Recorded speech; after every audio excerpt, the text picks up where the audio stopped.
Good evening, everyone. Thank you for hanging in there. We're a few minutes late. And I see Simon is blaming Scott, um, but he's Sure. actually not the culprit. I know that's mind blowing to hear It that is. he's not the one that screwed something up. But we're here and we're ready to rock. Tom here. Eli, do you want to say hello? Hello. James and Simon are here. Cool. Whoa, I didn't know that. Oh yeah, I saw something about that. Hadn't he been in prison for like I don't know, 15 years already or something? It was I a think long even time. Yeah, was he sentenced to 30 or something? Yeah, I think he'd been in there since Simon's not a fan. their Now, music. is that because of the music or because of the other? Because those tunes were hot. I mean, let's be honest. I've never heard Lost Prophets, but it doesn't sound like I something I remember would like. they were like a radio rock band in like the early 2000s, and I do remember hearing one of their songs, and it was just the worst thing you'll ever hear in your life. Like, what's the biggest crime? It's 1A and 1B. Yeah. Yeah, don't bother listening to their music. It's not good. Yeah, I got in one of those like grab bag metal boxes. I got one of them, and there was Oh, a As I Lay Dying CD. So that well, I it's didn't. not as bad. Yeah. But that's still in the shrink wrap somewhere in my storage unit. It's not going to be opened up ever unless you give it to somebody and they open it. I Probably. tried giving it away, but so if anyone wants a As I Lay Dying Sorry. EP, let me We know. probably shouldn't laugh as we're trying to give it to someone that likes it. James is having a good time. That's what matters. Mm-hmm. Yeah, so Scott is not going to be here tonight. He promised me, he pinky swore me. He said on my mother's grave, I swear I'll be here Yeah. tonight. Yeah. And he broke his promise, and I got very upset. And do you want to see my reaction when I heard that Scott was not going to be here tonight? That he broke my heart. Sure. Yeah. You can only understand it with a visual cue, probably. Yeah. So this was my reaction when I realized that Scott, he hoodwinked me. I'll give him one of these, and I'll give him one of those, and one of these, and I'll give him one of those, and I'll choke him like this. I've seen that guy. I've seen that clip. It's great. Yeah. It's one of it's. I don't know who it is, but it's great. But I calmed down, thankfully, and I got I got a fancy Americano. It was $7 Americano. I don't know why it was that much. But quite good. Yeah. Quite good, and I've calmed down, and I do forgive Scott for now. You're kind of doing a Pulp Fiction right now with the $5 milkshake. You have a Yeah. $7 coffee. Yeah, the funny thing is like you watched it now. It's like imagine a milkshake being only $5. Oh, I know. I was talking about that like a week ago with I think my son or something. I'm like, have you had a milkshake recently anywhere? I was like, they're like $8, $9, 10 even or upwards. It's like, oof, they're so good, but like, oh man, I don't know.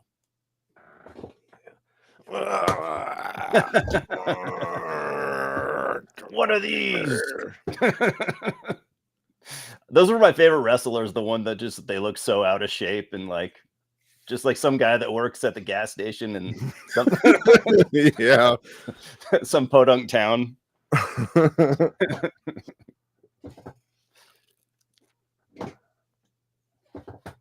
But I wouldn't want that guy hitting me either. So don't get me. I guess he's probably pretty big though.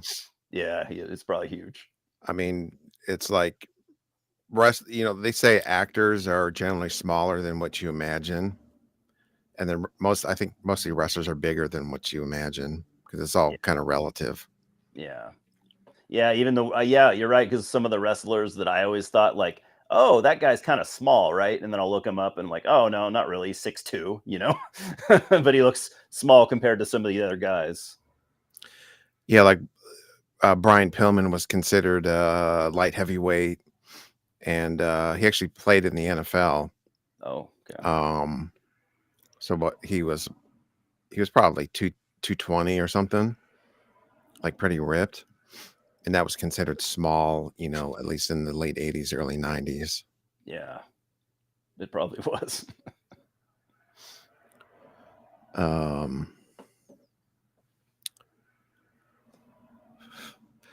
All right, so we can I guess talk about what we've been watching. We're gonna go over the Mario Bava sex comedy 4 Times That Night later on, and but we can talk about. Which is coincidentally Scott's nickname. Yes, it's he's the Johnny Chest out of masturbation. Scott is that what you're referring to? I guess I was referring to him bragging about doing it 4 times in a night. But realistically, masturbation's probably more accurate, Do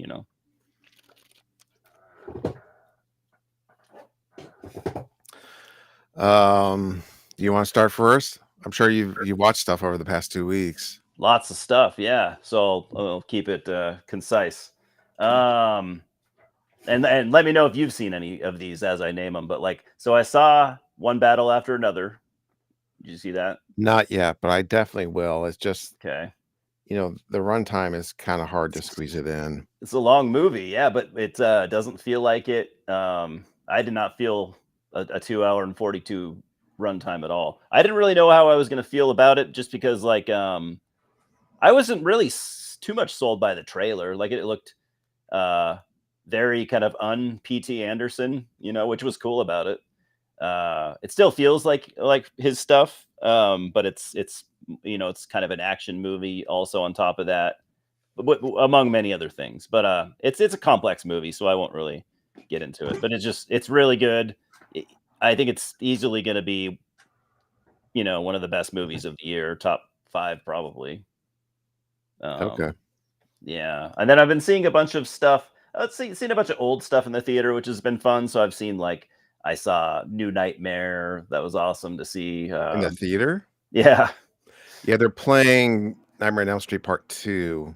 Oh, we're not getting that one at some point in the next couple of weeks near me. Cool, you should go see that if you can. Yeah, but I think it's only like one screening. Mm-hmm. and they're showing at that multiplex I always go to. They're showing Battle Royale tomorrow. Oh, that'd be cool. Wow. Yeah, that'd be really cool. Yeah, what else did I see? I saw freaking Strangers Chapter 2. So good. All right, I'm just kidding. It's the worst. Maybe one of the worst movies of the year. It's so pointless. So nothing to talk about there. There's literally nothing to talk about with that movie. I saw Good Boy, the dog horror movie, which what is it called? Good Boy. Okay, I didn't know what that was. I know it was a dog movie. Yeah, it's pretty cool. Just some guy that teaches filmmaking school, I guess, and he had never done I think he's done some minor stuff, but he'd never done a full length movie, and so he made a horror movie with his dog as the lead, which is really cool concept anyways. That kind of does work. That sounds so gimmicky, right? And it is, I guess you could say, but it's pretty decent. It's not great, but it was fun. Larry Fessenden is in it, and that kind of adds a little bit. Okay. Yeah. Interesting. James is bringing up your relapse cap. Oh yeah.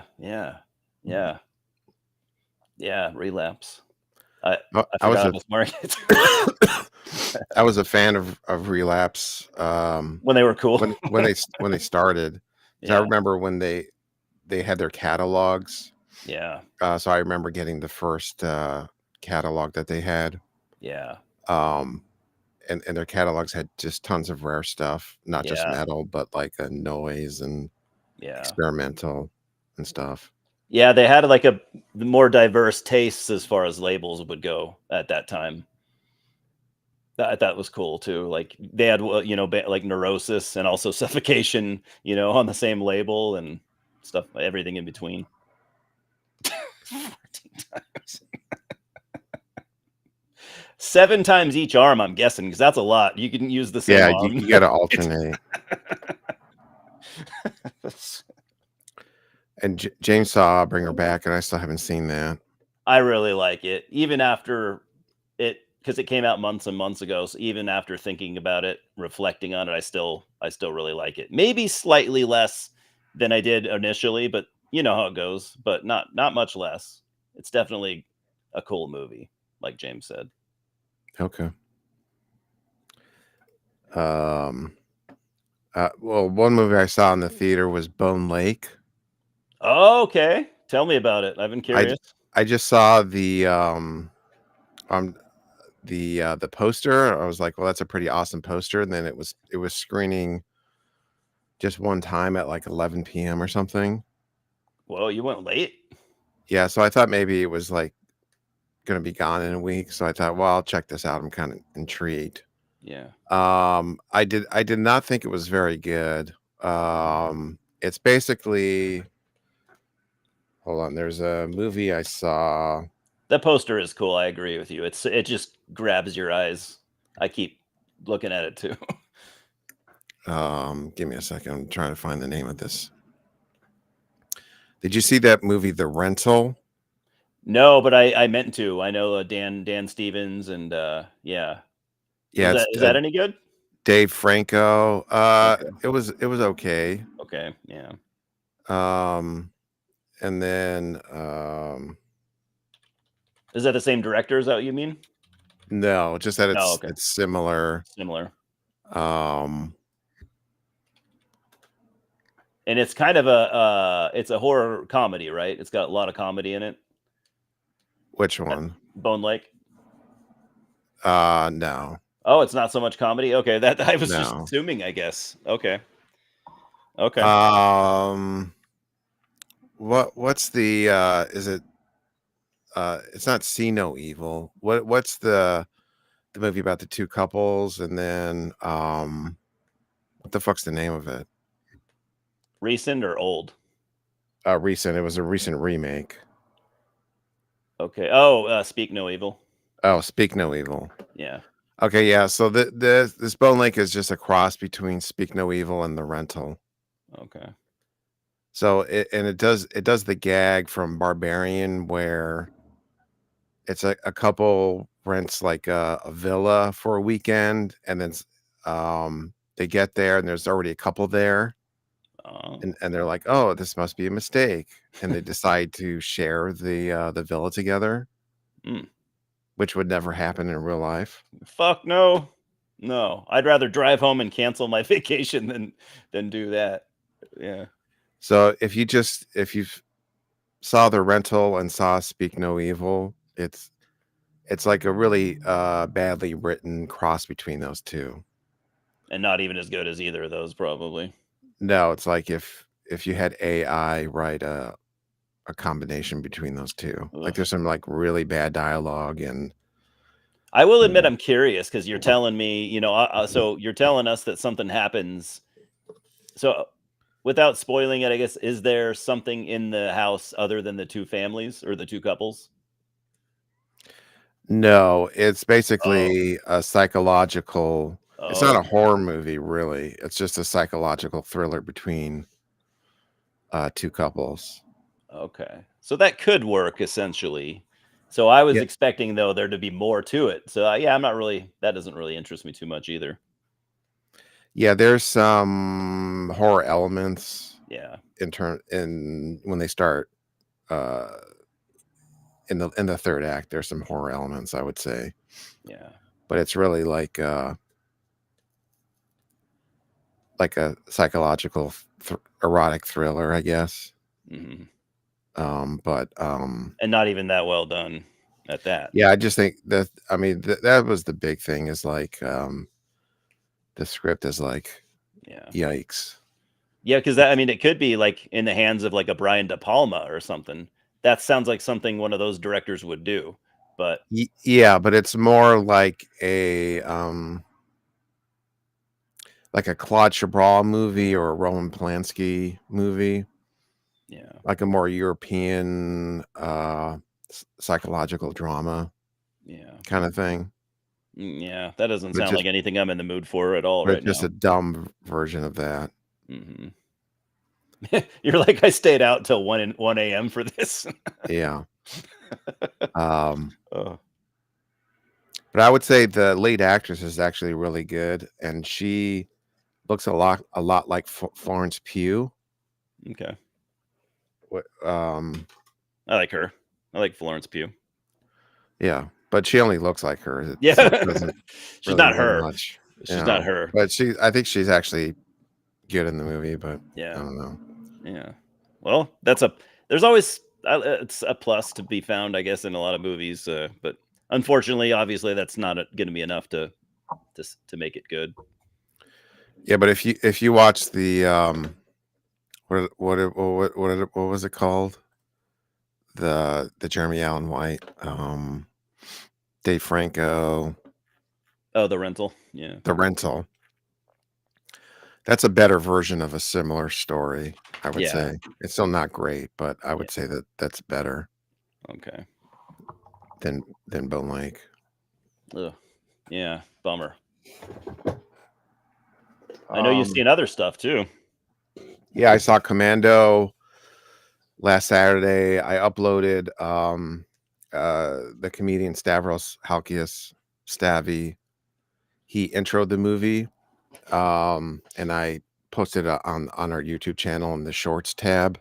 So if Yeah. anyone wants to see it, it's just a short intro. It was cool. It was cool to see. See, I Oh, didn't know if I didn't know if maybe they wouldn't allow cameras or something. I was like, I hope he's able to do that. So that's cool that you were. 'Cause it's just my shitty phone. yeah.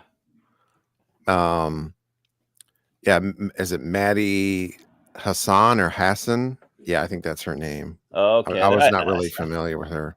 Okay. I've heard the name. I don't know if I've actually seen her in anything. I think like she's like shockingly good, Okay. considering like the script, Yeah. and some of the dialogue. Yeah. Like her character probably shouldn't work, but I think it does. But the rest of it is a problem. Yeah. And so basically, it's the 40th anniversary of Commando.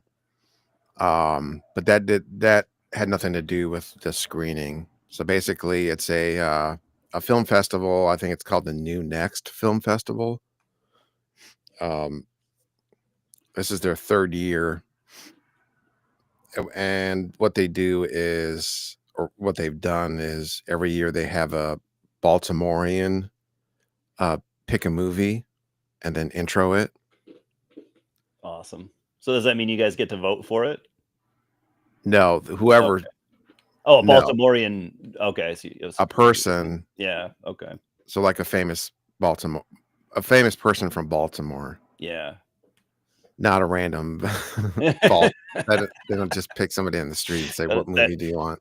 The donut shop guy or something. Yeah.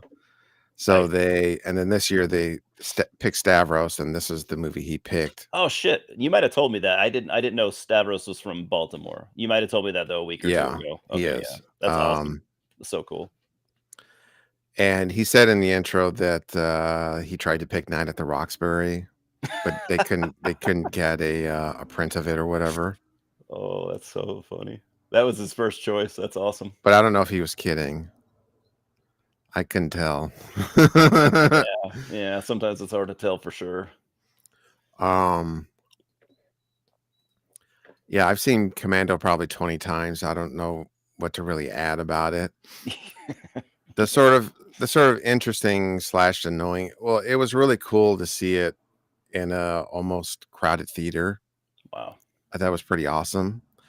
And I had talked about this before, but I had seen, and in Arnold's heyday, I pretty much saw all of his movies starting in 87. But this is obviously one I never saw in the theater. I just watched it on TV. I probably started around there too, maybe even a year later, but yeah, not too far off. And the sort of interesting thing I thought was like there was like 20% of the audience that was just laughing through the entire movie. And I don't like that. I don't like when people are just, oh, everything's so ironic now. Like I don't know how to feel about that sometimes. yeah, but even like there's like they were laughing at the people were also I think the crowd was they reacted well to the stuff you would expect, like the big action moments and then the Yeah, one-liners. the Like the one line. crowd reacted, but even just any random stuff, like there was like 20% of the crowd that was laughing at it. Yeah, Like at the beginning when the Bill Duke is dressed up as the garbage man and he pulls the Uzi on the guy. yeah. So just They'll him do. pulling out the Uzi, people laughed at it. And of course people laugh at there's a big cell phone and people laughed at it. Oh, it's a big cell phone. Yeah, yeah, And so um and partially I think, you know, some of the people that attended it, they're fans of Stavros, so they hmm just for assume sure. he picked it because it's a to him it's a comedy Yeah, or something. yeah. I was gonna say that, but it's also probably picking him was a good choice because he's like popular enough right now to probably really draw a crowd. But I don't know. I don't. It depends. I don't know how. I'm wondering how I would react if I was there. Like if I was with friends, would I be laughing at shit like that too, or would I? Because I know if I was sitting here watching it at home, like by myself, I wouldn't probably laugh at those things. I would laugh like when he's fucking carrying the tree and stuff, but like Yeah, over his people laughed shoulder. at that and Because I laughed at that when I was a kid, but I was also like, "What? That's so fucking awesome! I'm gonna yeah, but do I've that seen it I've someday." seen it so many times that Yeah, I'm just laughing at certain funny parts of it and you that got to are think meant to be funny. some of those people laugh, and I bet that might be their first time watching it too. You know? Yeah. And then I went to the bathroom after and there was like some 30-year-old guy waiting in line in the bathroom and somebody comes up to him and he's like, "Oh, did you watch Commando? Was that what you were watching?" And he says something like, "Yeah, absolutely ridiculous." Yeah. Like, That's like someone who just saw it for the first time, for yeah. sure. Because you wouldn't say that if you've seen it already 25 times. You'd be like, yeah, it was cool. That's all. You wouldn't really have anything to add. Like, But at least probably 20% of the crowd just they looked at it like it was Hot Shots Part 2. yeah, exactly, exactly. It's like you don't find any of this action exciting, at Yeah, least some of it. yeah, Like yeah. Because Jesus. when you think about it, I mean, literally, let's be honest, 90% of that, well, maybe not 90, most of that movie is intended to be a serious action movie, except for the obvious funny moments. Maybe not serious, but 80s action. Yeah, well, Stavros, I mean, he put it well. He said something like, it teeters the line between being a great action movie and being almost a parody. Yeah, that's true. Um, so which I agree with. Yeah, me too. Um, yeah, in terms of I would say to me it's like a kind of out of the Arnold heyday movies, it has more of a B movie script. Like it feels more like a canon movie. Yeah, it does. With a So bigger budget, I guess. Slightly yeah, bigger, not even that much yeah. bigger. Um, so yeah, in terms of, I think it's really well done for that type of action movie. That's like a very B movie script where Yeah. it's like we just want to have these set pieces and get from point A to point B. We don't really give a shit if it's implausible. Yeah. Like where the scene where Radon Chong and Arnold, they like figure out the flight coordinates really fast to I mean whatever that scene is. Yeah. Um You're like that quick? That's where there's just like maps on the table and they just walk over and they go right there. this, that, and the other. So we need to be over here for like they just figure it out instantly. Yeah. Yeah. Then the maps and coordinates just happen to be there. It's like we don't give a shit. We just need to move from point D Yeah. to point E. Yeah. This is not supposed to be an intellectual movie. You know, we're not trying to do smart things in this. Yeah, whereas Predator is not that dumb. Yeah. You know, Yeah, you're right. Terminator certainly is not. No. You know, Conan isn't. This True is the one Lies. where it's like It's a good point. Arnold starring in like a dumb canon movie. It's a good point. And it's like it's really well edited because the movie I think is like under 90 minutes or something. Yeah, it just like you said, it just moves constantly. Yeah. It doesn't ever take a break. And in a good way too. It's also like it's just kind of perfect pacing action movie. Yeah. So it's yeah, that would be a good question, like ranking Arnold movies. Yeah, that'd be awesome. But I don't know. I'd have to rewatch. It's probably top 5, maybe Commando. Yeah, top 5. Yeah, I would say. Yeah, I think so. That would be something cool to think about. Yeah, because it would be like, you know, Conan, Terminator 2, Total Recall, Commando, Predator. Yep. That's top tier right there. Yeah, that would be like the top tier for me. And I'm a fan of True Lies too. I'm not that much of a fan of it. Mm-hmm. I like it. I think he's really, one thing that stood out to me when I rewatched it was just how funny Arnold is in it at points. He came a long ways with his acting and stuff in that movie. Yeah. Like when he's acting all sad when he thinks Jamie Lee Curtis is cheating on him. Yeah, it's a great scene. So he's like moping around. Yeah. That's hilarious. Yeah, and then you got Tom Arnold and freaking Bill Paxton. Yeah. Trying to bang his wife and stuff. It's pretty good. I only saw End of Days in the theater. Me too. Haven't seen it since. So I take it I must not have liked it. Yeah. Kindergarten Cop, of course. Twins. Love Twins.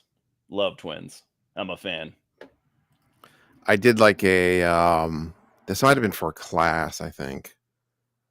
I did a fake trailer, like a horror trailer of Twins. Oh man.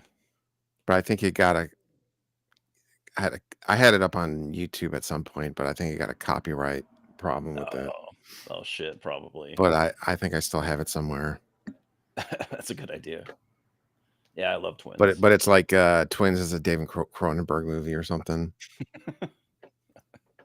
That's awesome. Yeah,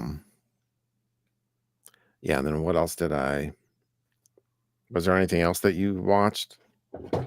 I've been watching the Nightmare on Elm Street movies. I only watched out of the Nightmare movies, I only recently have watched New Nightmare. Seeing that in the theater was cool. But it made me also realize that like I've been going to the theater a lot to the point where I'm like, I don't know, some movies I'd rather just watch at home. Like it was cool to see that in the theater, but I was like, man, I don't know, I'd just rather be sitting on a couch watching this movie. And I almost kind of, maybe it was that, but I also kind of felt like I kind of felt like I liked parts of that movie a little less this time. I think I had it on a higher pedestal before, but I still like the movie. I don't know how you feel about it. Yeah, I do like it. It's not I'd have to spoil to really say what the major thing I don't like about it, because it really has to do with the ending. Well, the ending kind of sucks. But... Yeah, that's pretty much. But I was thinking we could do for the next stream, we could do a Nightmare on Elm Street stream if you want. That'd be cool. So give me an excuse to watch those movies too. But I got the that 4K box, so I've been rewatching all of those, so that's been fun. How do is it the box? No, wait. Yeah, I saw the 4K box. Why are they putting out another? I guess I got to research this, but why are they putting out a second Friday box? Shout or Scream Factory? I don't think they are. Oh, okay. Maybe I thought I saw something. Maybe not. It's going out of print. Is that what? Oh, Okay, maybe I just saw an advertisement for it for sale, and I just assumed it was brand new. Okay, No, maybe I think maybe people are pushing it because it's going out of print. okay, you're probably right. So I think they only have the rights maybe for the rest of the year. Okay, that makes sense. But and then I just have the basic edition. They did like a deluxe box steelbook thing, but it like costs like twice as much as this Yeah, that's not worth it. That's the one I've seen, because it and will has all the probably get. same stuff. It's all just the packaging. Yeah, like twice as much. Like, come on, guys, this is really that's kind of that's steep. I could see another $20 maybe, but like twice. Come on, Well, silly. I got a good deal on this, so I don't think Oh, okay. because this was only $80, but I got it like with a coupon or something. Oh yeah. So I think if you go by the list price, um, it's not twice as much. I'm not sure. It's maybe actually $50 or more, That's still steep. but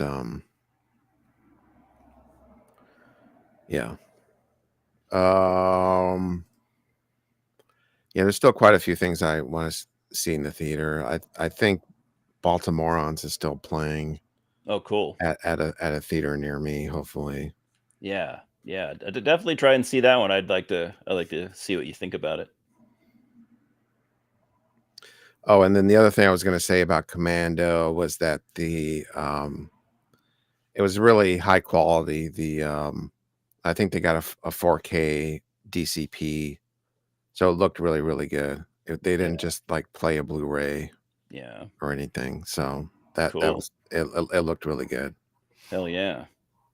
Oh, have you seen? Not related at all. Have you seen the new? I don't think it's out just yet.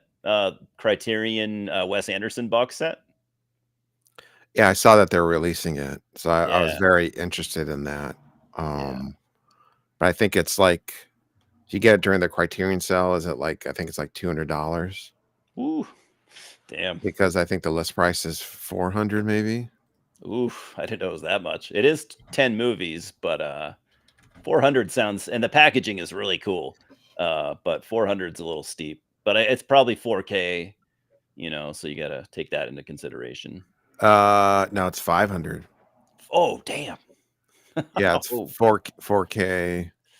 oh, that's steep. So Oh, yeah, so in terms of what you're actually paying, it's 250.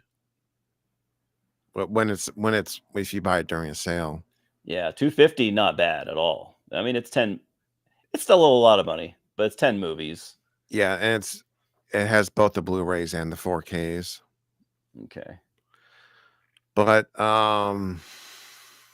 yeah, because but the thing is I don't have any of these on Blu-ray, I don't think. I have very few on Blu-ray. I have none on 4K. I might have one or two Wes Anderson Blu-ray, and then the rest standard DVD still. Yeah, I have some of them on DVD. Like Bottle Rocket, Rushmore, World Tenenbaums, Life Aquatic. I think I have all those on DVD, and that's it. Same here. I have all those on DVD too. But yeah, yeah, I'm definitely interested, but it just might be too much money. Yeah. It might be maybe Christmas might be an option for a Christmas thing. Yeah. Yeah, James, exactly. A Yeah. 3-year payment plan. Can I finance this, please? Jesus. But yeah, what's tempting about it is that I don't have any of these on 4K. So Exactly. if I had Same like here. 4 of them already, I probably wouldn't bother. Yeah, because then you're like paying all this money for something I don't really need. But yeah, that's what I was thinking. It's tempting. It's very and the packaging is so cool. Where would you put it? I don't know, but it doesn't matter. It looks cool. Yeah, it's very very fitting for him because there's Yeah. in his movies there's a lot of like cigar boxes or little Yeah. boxes of trinkets or Yeah. Yeah. Yeah, you're right. I'm sure he probably, had some input or whatever and how it would look.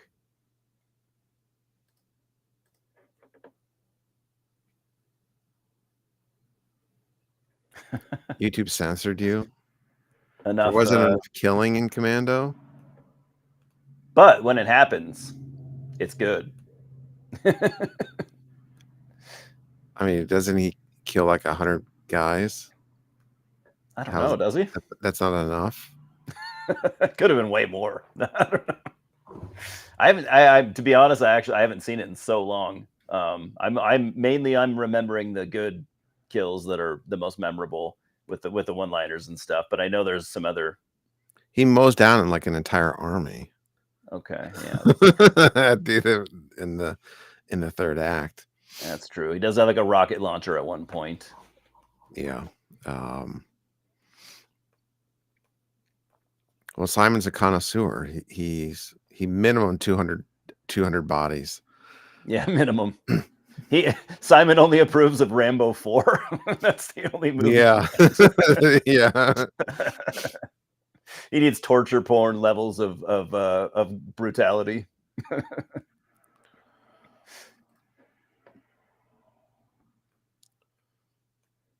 Yeah. Oh, YouTube. Oh man. I mean, I don't even know what's what you can and can't say anymore. It's too hard to keep track of. I mean, there's the obvious things, but I'm talking, the regular words that we should be able to say. I don't know. I don't know what's okay. Yeah. Boy, so Barnes and Noble was still having that Kino sale, and I was walking around the store and I saw this for sale, and I went ahead and bought it.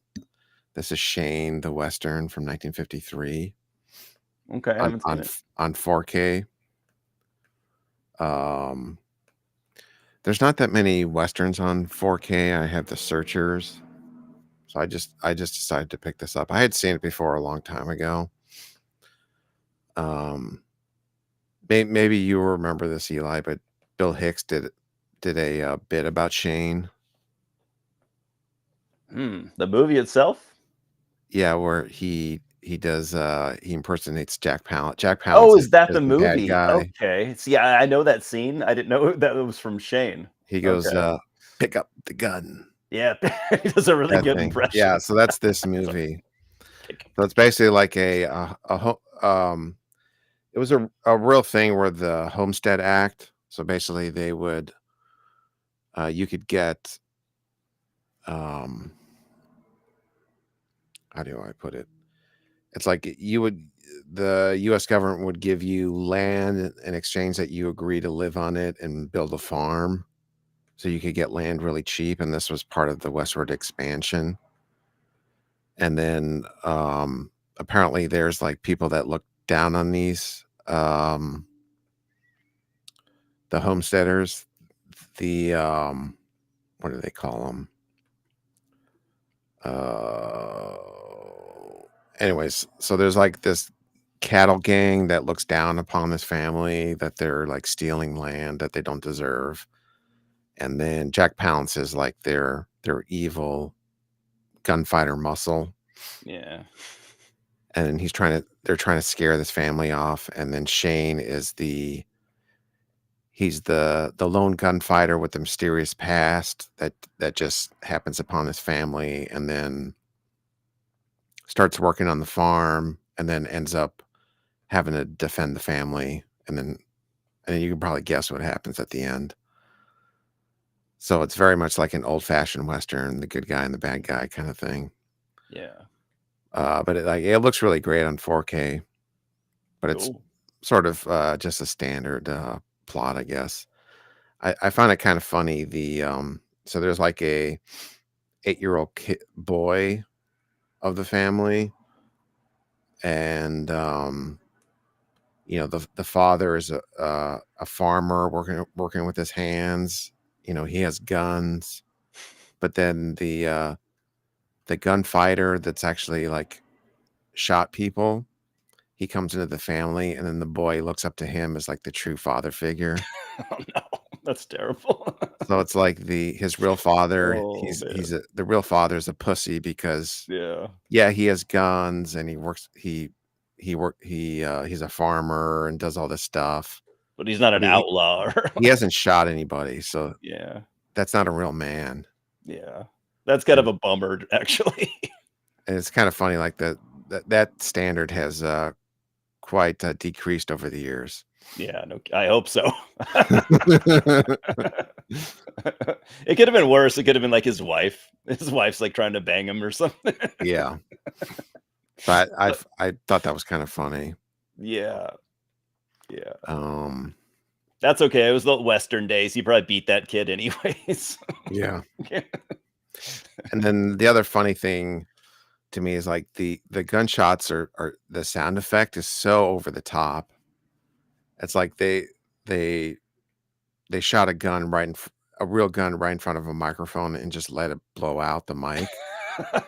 Like Jesus Christ. It's like wild. It's like wildly over the top. It's kind of funny just how quaint the movie is. But when somebody gets shot, it's like holy super loud, like really loud. Yeah, it's like super loud. Wow. So that must have been that must have been after. You might know more about this than me, but I know that there was a point where in Western movies there was like one sound for gunshots, and they would just reuse it for like every movie. Maybe it was just in America though. Well, that was like pre-digital. Yeah. A lot of stuff got reused over and over again. Oh, okay. Because I never really liked the sound of a lot of gunshots in some of those Western movies. I'm not an expert on them, but yeah. So, because it was just a lot more expensive to actually do all your own sound effects, so you would just get like a stock library of sound effects. Yeah, makes sense. So there's a lot of like one I wanted to make a list, but I can't remember where it's always appeared, but like there's a sound effect in Operation Mindcrime. It's like the hospital PA, and the person, the woman on the PA says Dr. Davis telephone, and then blah blah blah blah. That's just like a stock sound effect that's actually in a lot of movies and TV shows. Oh shit, that's cool. So I've heard that album so many times. Yeah, that I've noticed it pop up in certain things. Wow, that's cool.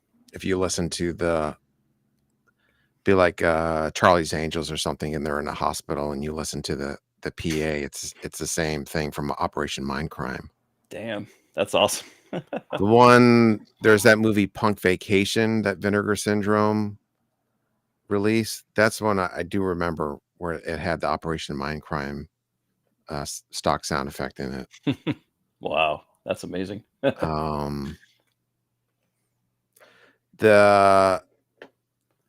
think that's part of it. It's multiple sentences. So I think there's Dr. Davis telephone, blah blah blah, Dr. Blair. So it's like a 30-second thing. Okay, yeah, I recall that. But it's in Operation Mindcrime, and then I've heard it like 5 times in different things. Like there was some cop show or something that I saw. I can't remember what it was. And who even knows how many things it's actually in. Yeah, because there's no way. I've tried like Googling it. It's not something that anyone's ever kept track of, cataloged, or even necessarily noticed. So yeah, or noticed. Because think yeah. about it, who would just be the random person that has noticed that more than anyone else, and then cared to write it down or to remember, or that's a tricky one. But I think going forward, maybe I'll try to keep a list. But I do remember that for sure. Punk Vacation, when they're in the hospital, you hear it. That's awesome. Now I'm going to be fucking looking for that in every movie I watch. Yeah, so it's like I hope I hear it. Dr. Davis, Dr. Blair, and specifically an intercom type. Yeah, if you listen, I forget which track. Me too. On Operation Mindcrime, it is. It might be the opening. track. That was what I was gonna say, but I'm not actually sure. Yeah, I think it's the opening of Operation Mindcrime. I can't remember. But... Yeah. All right. Are there any other watches that you had, or things you Nah, watched? I think that's about it. I watched Halloween the other day. That was fun. I hadn't seen the original in actually a long time. So I'm gonna try to rewatch. I'm gonna try to go through that series. Okay. That might be the movie I've seen the most number of times. The first Halloween. Wow.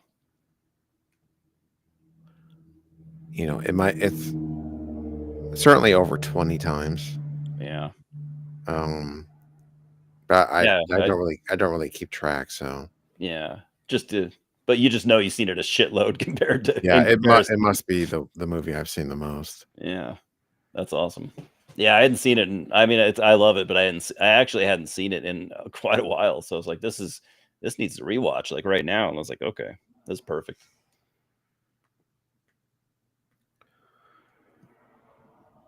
Nothing. I don't know that anything needs to be said about the first Halloween. Yeah, exactly. I'm like, I got nothing to add to that. Jesus, it's been Other said. than like young people today think it sucks and it's boring, and Halloween Resurrection.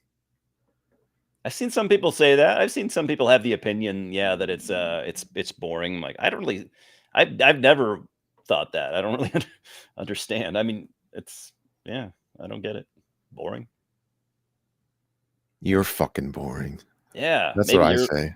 Maybe your life sucks. Now you're just taking it out on things.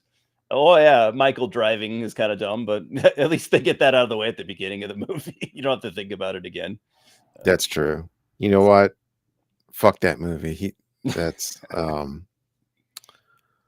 No, he can't drive. That's bullshit. No, just you can't enjoy it after that. Yeah.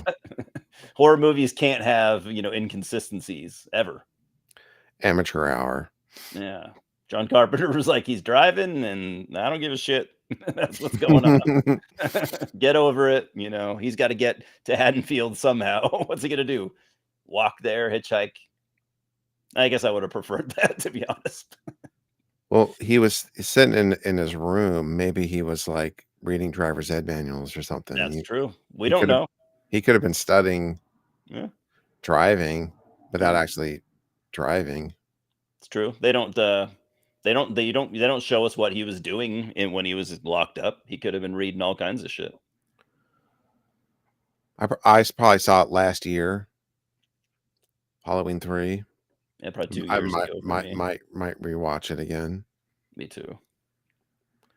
The first 3 are definitely my favorite Halloween movies. I think they're all awesome. The first one is my favorite, but yeah. I feel like the first one has to be everyone's favorite. Like, I'm not. You'd have some explaining to do, I guess, to say any of the others are better. I think. Well, I've heard people say Halloween 3. Me too. Is their favorite. With the idea if they're not into slasher movies. True. That's a good point. But Halloween 3 is it's so different that it seems pointless to even compare that to the other ones.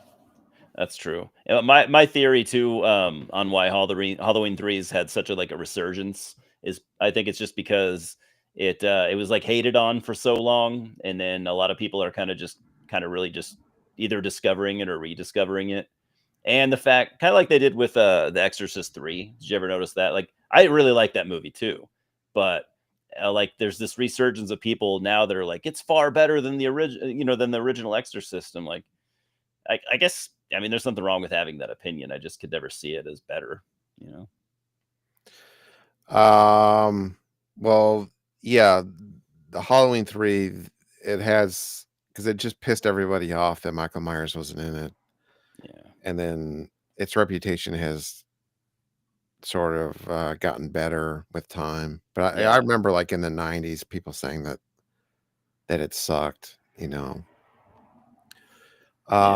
Exorcist 3 has always been my favorite Exorcist movie because I saw it in the theater It is really, really good. and I'd never seen the first two. But again, like, in its original version, it was basically didn't have shit to do with The Exorcist. True. They shoehorn a bunch of stuff in there to Yeah. yeah.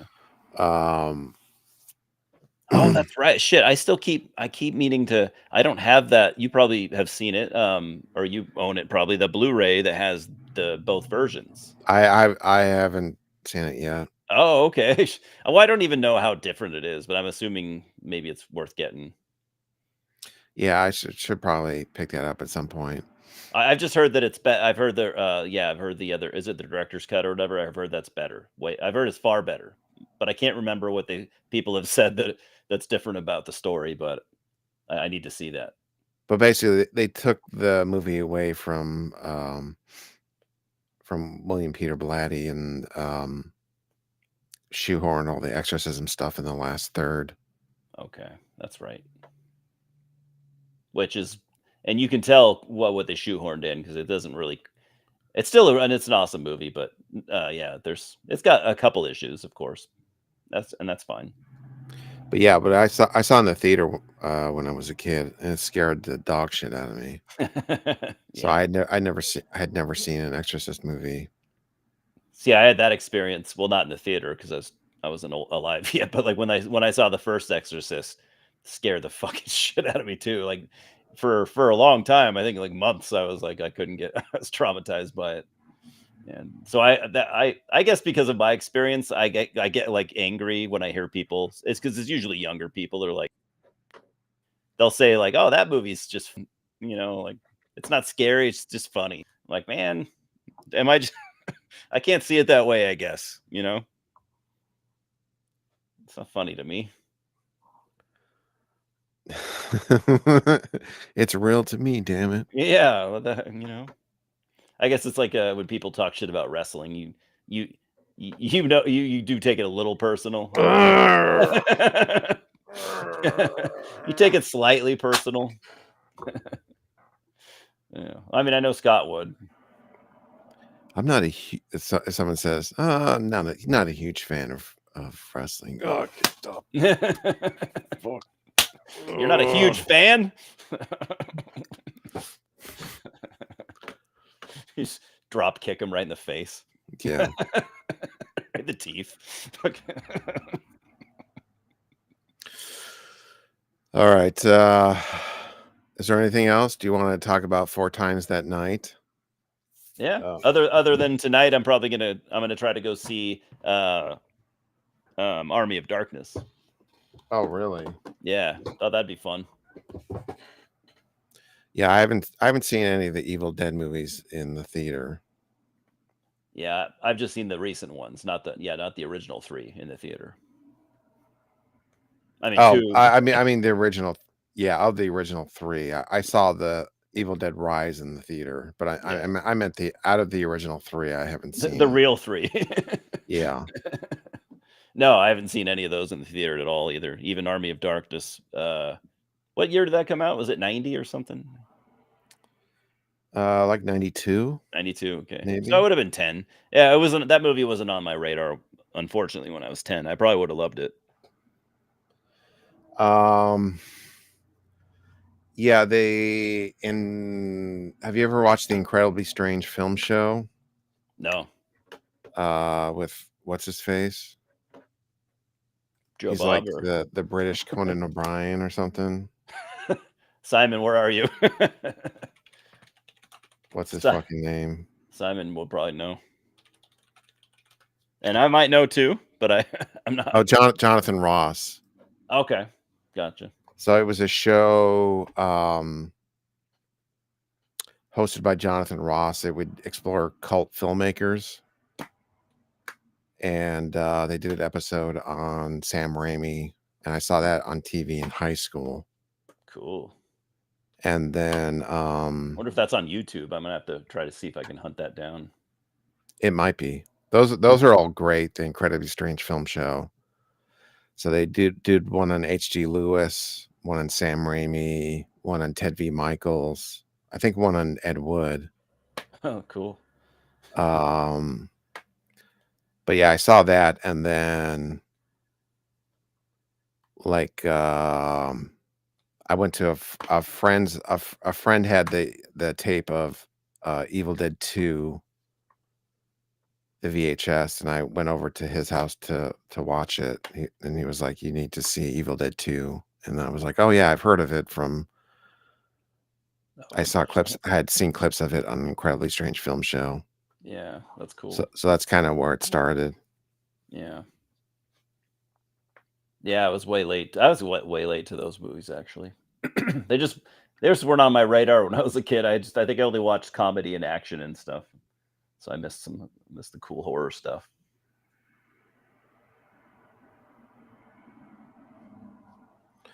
All right. What? Okay. So 4 Times That Night, Mario Bava. It's part of the Mario Bava Scream Factory Blu-ray set. Oh, I think I showed that off. Yeah, I need to get that. That's so cool. Damn, look at that. This movie was released on DVD, but it went out of print a long time ago. So it was kind of hard to see. I think I still have the DVD. So I had seen it on DVD whenever that came out in the early 2000s. Yeah.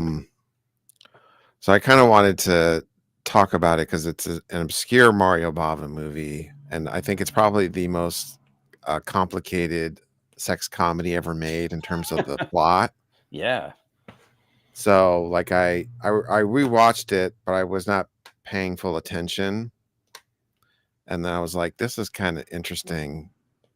Like I want to kind of rewatch it again and pay attention and take some notes to like figure out like what this plot is and Yeah. what is it really saying, I Yeah, guess. what is it saying? Yeah. It's weird. It's such a jar, and if you've never seen this movie, it's a pretty jarring watch on the first time, I'm sure, because like you don't know what happens later on.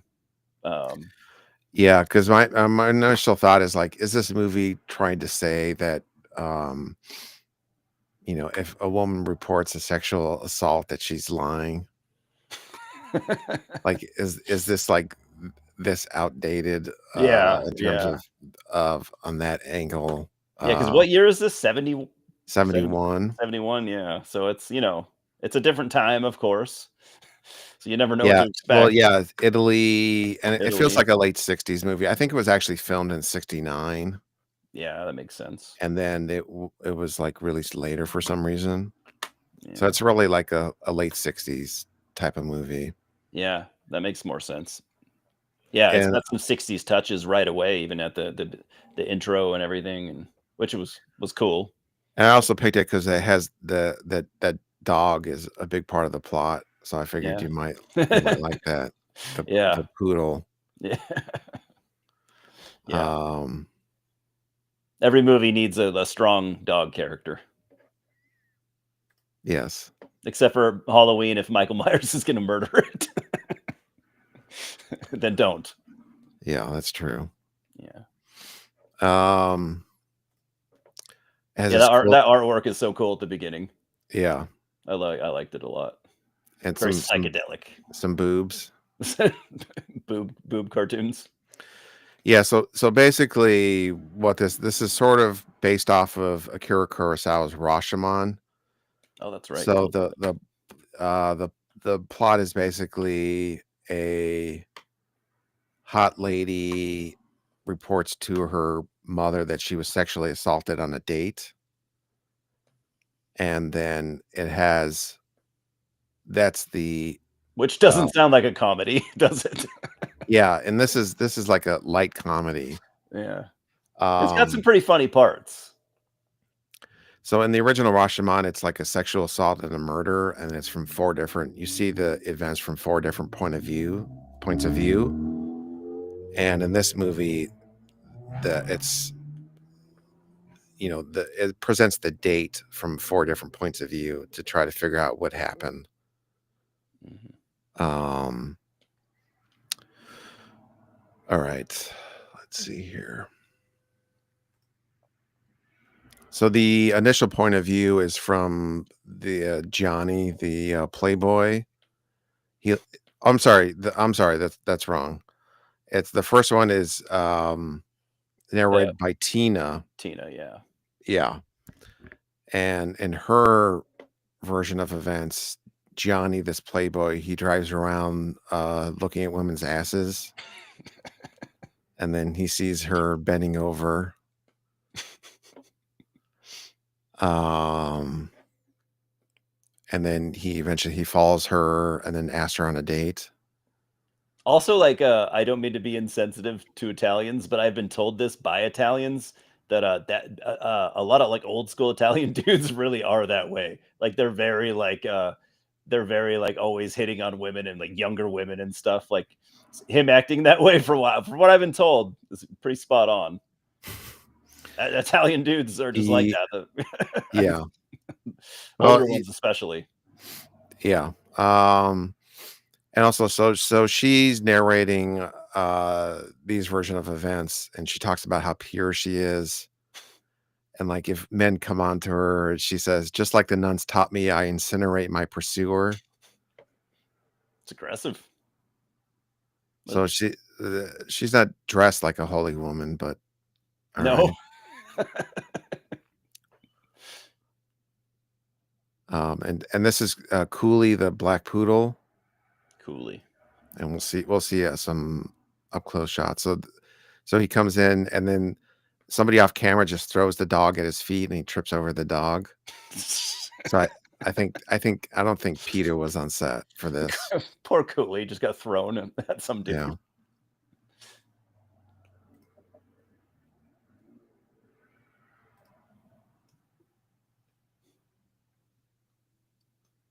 I like this angle. Yeah. There's some good like angles and shots in this movie in general. So they're getting ready to go on their date, and she has her very expensive dress, and she does jazz hands at this club. And she she says she studied under nuns, and it's like, and you move like that. Yeah. And this was the band isn't bad, a bit too loud. This was Scott at Metal Threat past week. Yeah, they're okay. Yeah, a bit loud, complaining. Kind of loud though, you know.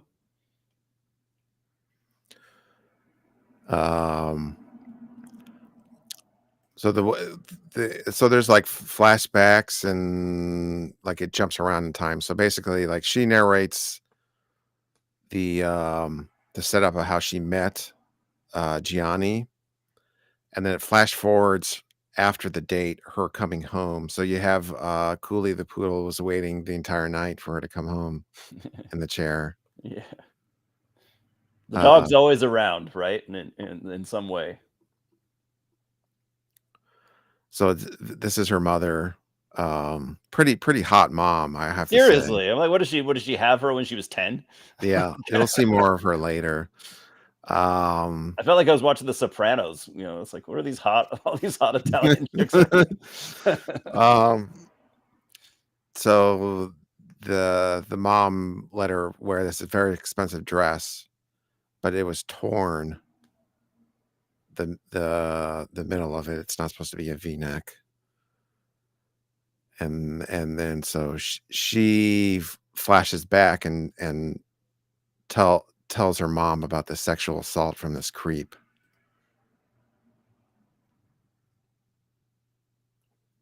So like he was trying to invite her in. So keep that in mind. So this section of the story is what actually happened on their date, but it's her recounting it to her mom. Yeah. So that's important.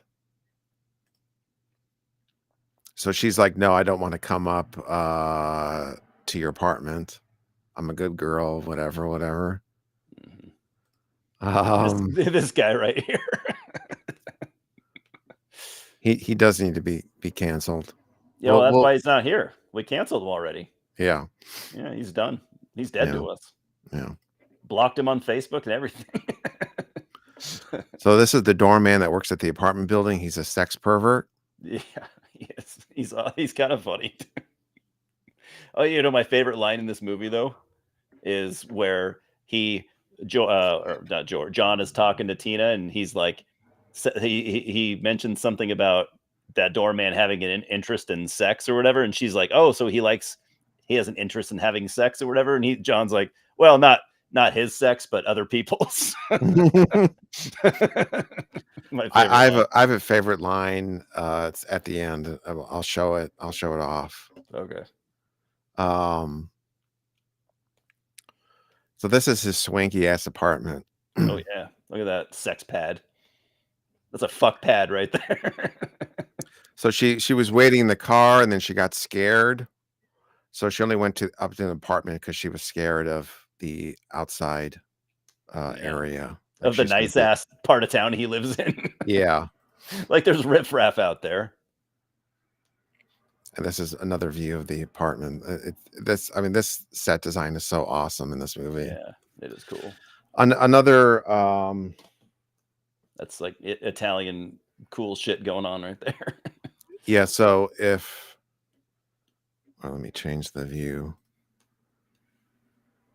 This other movie, $5 for an August Moon. Yeah, I haven't seen that one. That sounds awesome. His like Giallo / and then there were none. 10 Little Indians. Mm-hmm. This has a similar thing where it takes place at this house with this super swanky pad. Oh, it has a little. So if you like this production design of this apartment, like check out $5 for an August Moon, because it has a similar feel in terms of like people dancing at this super swanky pad that never existed in real life. What do they call those, penthouses or whatever? Yeah. And also, did you notice how in this scene, and it's very jarring when you haven't seen the movie and you don't know anything about it, but like the way that John talks to Tina, he like uses really weird words, like he talks about Dracula and shit. Well, yeah. He says.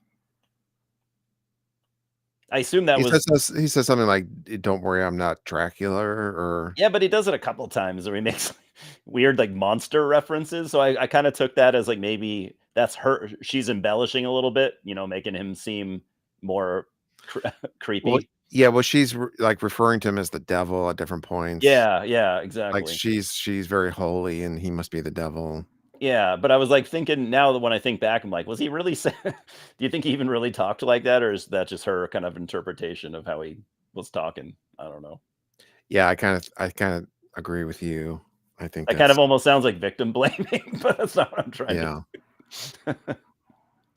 So they have this cool light up record player that plays 45s. Yeah, look at that cool record player. Look at those cool. It's very European right there. So he's a man that knows what he wants. Yeah, and how to get there real quick. Yeah. You just take your pants off. And he locks the door. Again, this is a frothy sex comedy. Yeah. Keep that in mind. Yeah. Yeah. She says she's saving herself. Her mom doesn't want her to have sex.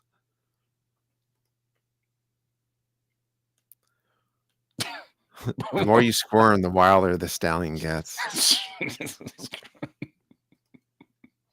I mean, who hasn't used that line? Jeez. I mean, I haven't, but yeah, I could kind of see. Hold on a second. He's gonna get a Merle Haggard record. Yeah. I didn't think about that.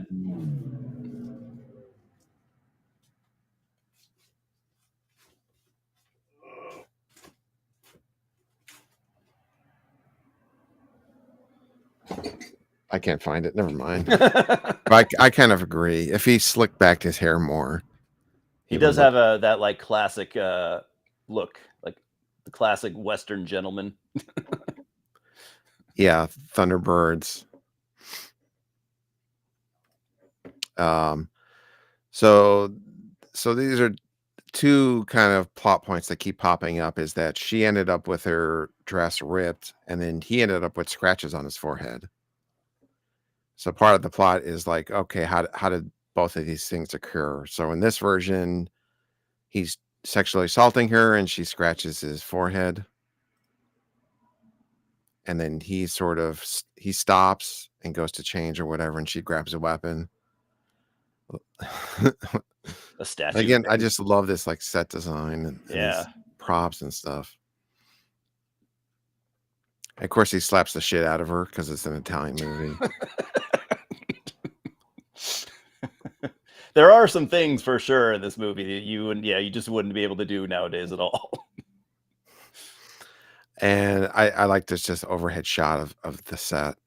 That's awesome. That's pretty cool. There are a lot of really cool shots. Like, I don't know much about the cinematographers that Mario Bava works with and stuff, but Well, usually it was himself. that's what I was gonna say. Was he one of the guys that did it himself? Yeah, usually, or somebody was credited, and but he was actually doing it. I know we've talked about this? Didn't some of the other Italian classic directors do that too, or was it just him?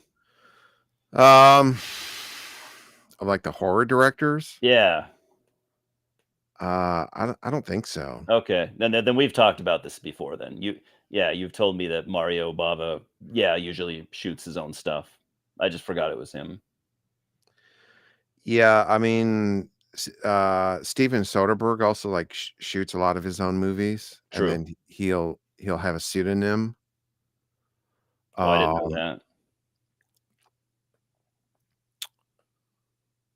But I think Mario Bava has been the DP on most of his movies, and there are some of them where like somebody's credited, but they're not really, they're just like the camera operator. They're not really the cinematographer. He's the real cinematographer. Yeah. I really like his style. His yeah. Because he was a DP for a long time, and then started directing when he turned 45. Oh, that's right. That's So right. he was already like a long time cinematographer. Yeah. So it was at that point, it's like, why would he have anyone else do the DP stuff when he could do it? I think, yeah, and I think in some cases it was just to save money. Yeah, and saving a shitload of money, and plus you're getting like awesome looking movie. Yeah, definitely. And he also worked on visual effects and matte painting. That's right. Yeah, we did talk about that. Yeah. So he's such like a jack of so many trades. So yeah, because he had already done all that stuff before he started directing. Yeah, that's awesome. So there's a lot of cases where he was actually doing the visual effects and doing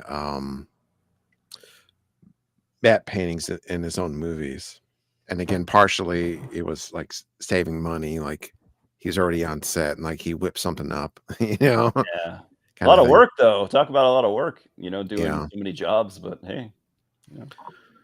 Yeah, so he also, you hear there's like these crazy stories about him finishing movies incredibly cheap and incredibly fast. Wow. So the craziest one was a movie that has somewhat of a similar vibe that I mentioned a few weeks ago was Danger Diabolic. His like the comic book super spy movie from the late 60s.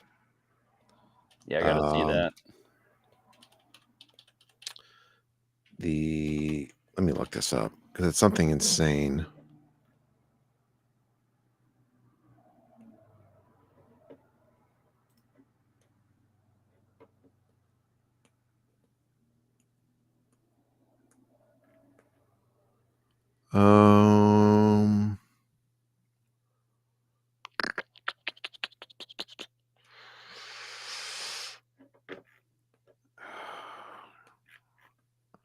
This is exciting. I'm trying to, but it's Danger Diabolic, like what the budget was and what it actually cost. Oh yeah. Okay, yeah. This is I think this might be bullshit, but this is what I've always heard, and I don't have any facts to disprove it. But the budget for Danger Diabolic was $3 million. Wow. Um, Jesus Christ. but they only spent 400 grand. Okay. That makes more sense. I was going to say there's no way that could have. I mean, I haven't seen the movie, but just knowing when it came out. But that sounds insane that the movie was budgeted for $3 million. And you went so under budget. Yeah. Okay, would most directors, like when you give them a certain budget, wouldn't they want to fill that out? Like they'd want to use all of it, probably. Yeah, it's rare that they don't at least use most of it. Yeah, they write you a check back. Um, Here's your refund on that budget you gave me. I didn't need it all. yeah, that seems, yeah, maybe it's true, but I don't know. But I guess when you're when he's doing all that stuff by himself, I don't. Maybe he really just saved a lot of money. You know. Yeah, I don't know. because That's cool. That's it interesting. kind of it does, because I'd have to like do some math in terms of like what is 400,000 in 1968. Yeah, because I have no idea, but yeah. But that seems, I mean, that seems very cheap for that movie. Yeah. Anyway, so basically that was the first section of the movie. Tina recounting she was sexually assaulted, and in the sexual assault, her dress is ripped, and then she scratched Gianni. And hers is definitely the most straightforward story, right? It gets more complex as it goes. Yeah. And then so now we switch to Gianni. He so he's talking with his buddies, and then he recounts his version of the date, because they ask him like, why is your forehead scratched? Fair question to ask, you know. So this is another flashback, so we are back over the date again, but it's his version. And then the sex goddess. Every glance was an invitation. So in his version, he's a very shy playboy, and he happens upon this nympho, basically. Every time she looked at me, I was just like, I know she wants to bang me, you know, like every step she was offering me a free sample of femininity. Jesus. I love that line. I was gonna say, did we talk about this? Eli, have you ever seen Hills Have Eyes Part 2? Yeah, but like a long time ago, and I barely remember it. I remember not liking it at all, and I think I just like it just kind of fell out of my brain. Yeah, and that they do the thing where everyone remembers the first movie. Oh, and yeah, they flash back, and they go to the flashback point of view from the dog. Oh, okay. Yeah, I do remember that. It was like through his eyes, right? Yeah, and Yeah. I wish they had done it for this movie. They go to like the fifth perspective as coolies. Yeah, that would have been cool. And that ends up being the true version of events, is the dogs. But he can't tell anybody because he's a dog. He just sees everything. Yeah. Well, you see it visually. You see you see it yourself. happen. Yeah, you see it yourself. That's a good idea, actually. And it's like, this bitch threw me under this guy's feet, and just to try to get this guy's attention. Who would do that, you know? So he shows up to pick her up, and even her mom is hitting on this guy. Oh yeah, she sure is. And I love that she's like petting Cooley, and she's talking about she's a widow. Her husband unalived himself, and like she's just joking about it, and is like, oh yeah, it wasn't a big deal. Who cares? That's his problem, you know. But this I could have sworn this guy's version was going to be like, yeah, I had a threesome with her and her mom. Or yeah, almost. And there is some nudity in this movie. Mm-hmm. I wanted to be tame. I didn't want to rile up Simon too much. No, No, Simon he'll have to report us. And this is a good close up of Cooley. And Cooley's a mess. I think this is like supposed to be, his name is supposed to be sexual innuendo, because like isn't culo, isn't that Italian for ass? Oh yeah, I forgot about that. And I think in Spanish too. Yeah, so when she bends over, you see her ass, and then she's like Cooley, Cooley. Oh, that's a good point. I think it's supposed to be. No, like in this movie, you're probably right, because there sexual are like, innuendo. yeah, I think I did, but I didn't catch on to that. So in this version, like they get to his apartment, the gate, and she's already like assaulting him, basically. Literally. She can't even wait. No, can't even wait to get inside. Just nice ass apartment. This is a close up of the doorman's bell. Yeah. Very much like Scott's light switch. Yeah. So that's Scott's room in high school. Yeah. No, or even right now. His wife doesn't like it, but you know, that's what it looks like. Oh, the captions say "Cool Rump" as the dog's name. Okay. They do. That's right. But the reason I looked, or the reason I knew it was Cooley, is because I was looking at the IMDb page, and he's listed as Cooley. But yeah, James is right. It does say Cool. I forgot about that in the rip that you sent me. Okay. The Cool Rump. All right. Or I'm going to call him Coolio. How about Coolio? Yeah, I almost, when I was looking at the IMDb, I almost thought it was Coolio at first. So I was like, oh, that's cool. Oh, it's Cooley. Okay. So on the right here, you see the record player that plays 45s, and it's like this box, and when you play the record, it lights up. Yeah, it's sick. And then on the left there is his bar. It's like this box that folds open. Yeah. What the fuck? And of course, this is an Italian movies from the 70s, so there's J&B. Dude, I wonder if you could find, like, if that was well, first of all, do you think that was like a common bar setup you could buy back then? Or is that, do you think that was designed for the movie?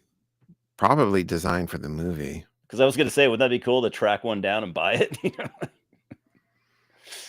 Yeah. I want that. It's it's badass. And that record player. Oh, there we go. See my good side? So she's not very shy. No. Not very holy. No. Too hot for words. He's smooth. This scene was right. I really like this part. And then so she does this thing where it's like this glass or something, or it's a vase. Yeah. She like covers her eyes, and then it's like X-ray vision, like it removes his clothes. Yeah, it was cool. Or changes his clothes. Yeah. Well, he's like pouring a drink. Yeah. At first, I thought she was looking through a glass of wine, but yeah, you're right. It's a vase, like a red glass vase. It's yeah, cool. I'm gonna go like Google or search on eBay for like Cubist bar. Yeah, Italian. Seriously. And maybe there's like somebody like, I have this old shitty box that I want to get rid of. Yeah, I don't want it. Hell yeah. You gotta cover up the nudity with the cactus, like the Austin Powers. Yeah. God damn it. I know. It's like when you watch porno on pay-per-view, and it was blurry, and you tried to. Yeah. You're like, what the fuck is that? You got to use your imagination a little bit. And they do a similar gag in Danger Diabolic when Marissa Mel showers, and she's on like this frosty glass shower thing. Oh, okay. So look at that shower. That's a crazy shower. I haven't seen. Yeah. I need to see Danger Diabolic. Yeah, it's super fun, and the soundtrack is so catchy in that, because that's Morricone. Oh shit! Yeah, I love Morricone. Yeah. So she's just a sex maniac. So they're already done, and she wants more. And then she like grabs him and then scratches him. So this is where the scratch comes in his version. Yeah. It doesn't make a lot of sense, but hey. and she says it's she calls it the Jaguar style. Yeah, what does that mean? A Like sexist thing? it's a style of sex, the You just Jaguar position. you just claw the fuck out of the person? I Fuck don't know. that. On their face and their head and shit. This is a great shot. So she just wants more and more. He can't handle it.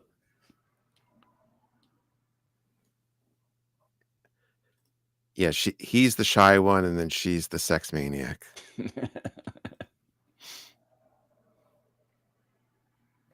Okay, so that's it for the second section. Yeah. So that sex pervert, the doorman. This is its third section is his point of view.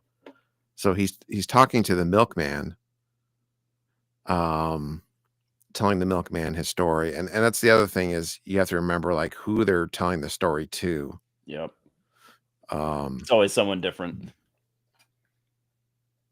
So the milkman looks at all these Playboy Centerfold or whatever, or We, or whatever the magazines or whatever the equivalent was in Yeah. the late 60s. Yeah. And then this doorman, some for love, some for money. He's telling this milkman, he tells this milkman that these are all women that he's banging. Obviously like, not true. You know, when you know, in high school, when Scott had all the Playboy Centerfolds in his room, and his mom would come and be like, "Mom, I'm banging them. You can't tear them down." Yeah, that's personal.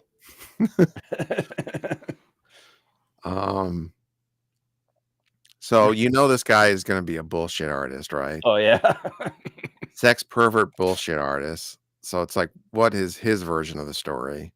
You know, it's going to be sleazy. So basically, his version is like he imagines a bunch of lesbian action. Basically, yeah. So like they show up to Gianni's apartment, and there's a swinger couple that shows up. Yeah. It gets pretty. Yeah. So Simon, I'll let you read this joke, or I don't know even if it's a joke, but I'm not going to read it.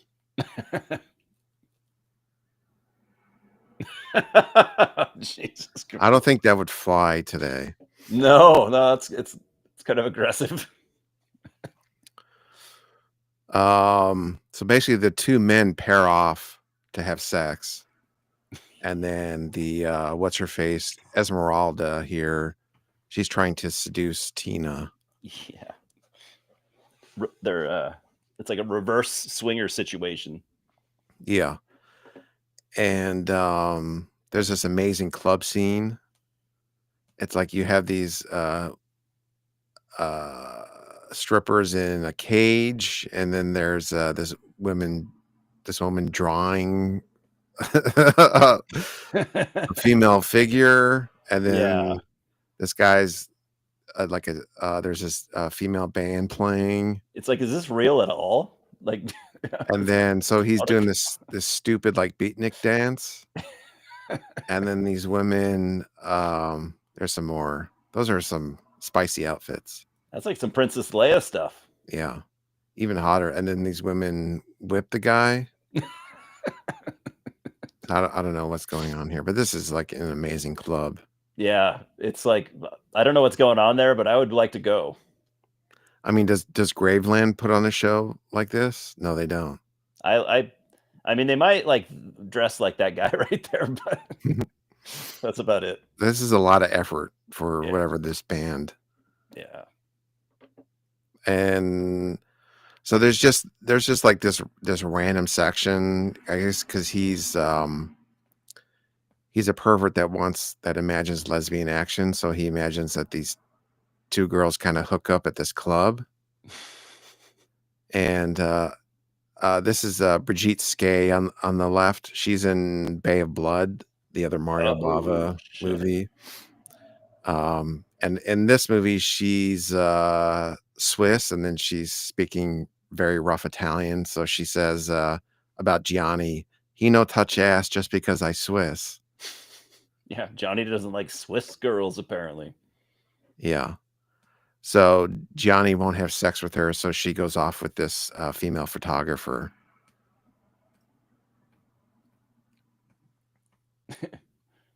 And this is another just amazing set. Yeah, so colorful. Like everything is so vibrant and like colorful here in this entire movie. And the photographer, keep in mind this is like 1969 when they're shooting this. Yeah, exactly. She's like, I want you to get naked and I'll take photos, and it'll end up in a magazine called Sex on the Farm. Who wouldn't want to be in Sex on the Farm? You know? Yeah, but I just imagine like as early as 1969, you could go to a newsstand and be like, "Hey, do you have the new issue of Sex on the Farm?" That sounds like something you got to like go behind closed curtains for, you know? Yeah. If that. Well, I guess I mean this is Italy. They're ahead of the curve sexually. Yeah. I think. Yeah. Seems like most of Europe always was, you know. So there's more nudity, which we will not show.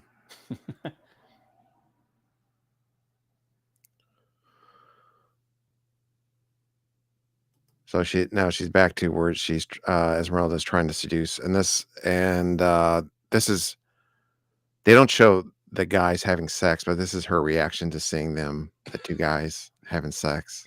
But they don't show it. They leave that out. Yeah. They couldn't go that far. It was far enough to like just put that in the movie. It's pretty forward thinking, you know, for writing. Yeah, but keep in mind this is from the perspective of the doorman who the pervert doorman.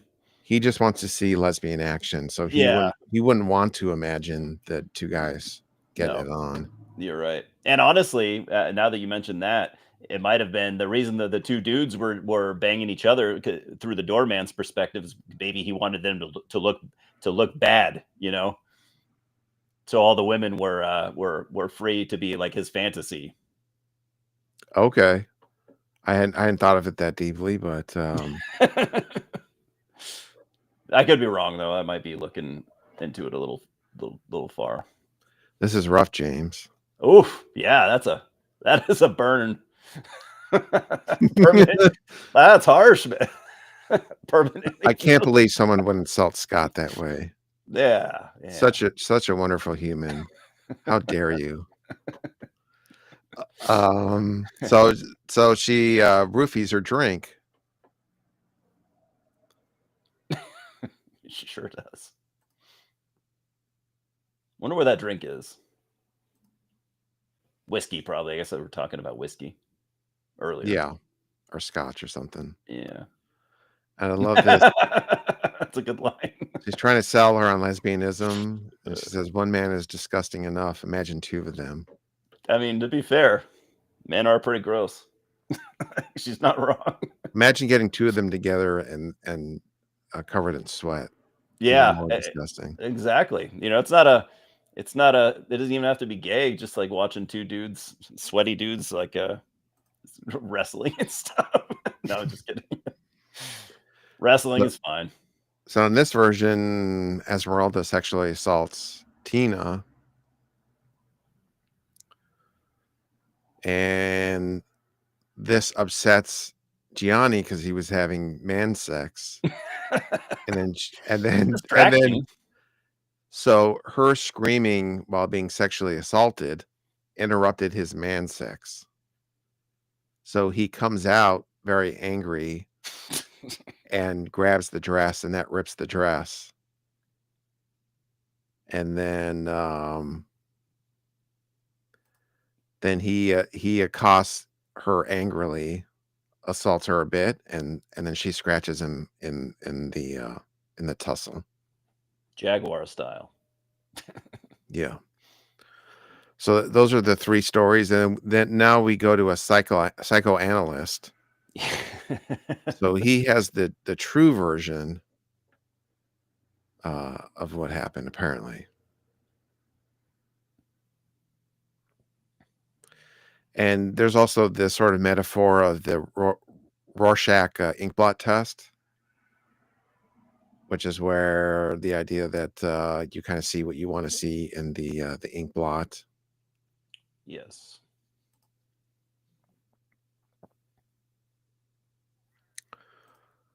So he in this version, he does trip over Cooley in the park, and they meet. So like a meet cute, and they go on their date, and they do kiss. But they decide, let's not have sex. Why don't you just take me home? Let's wait. Another And shot. then, so the gate won't open. So then she decides she's just gonna climb over the gate. In a skirt. Yeah. And then she tumbles off the gate, and in the process, rips her dress and scratches him. So it's just her falling off the gate that led to the scratches and the ripped dress. Yep. No assault. Yeah. Was a bumbling accident. And this is my favorite line in context. And she says, like her mom is going to be pissed that she ripped this expensive dress, and like she says, I'll have to tell her a fib. And then he makes a joke. Tell her I tried to rape you. Yeah. You're nuts. Yeah, okay. And that's exactly what he did.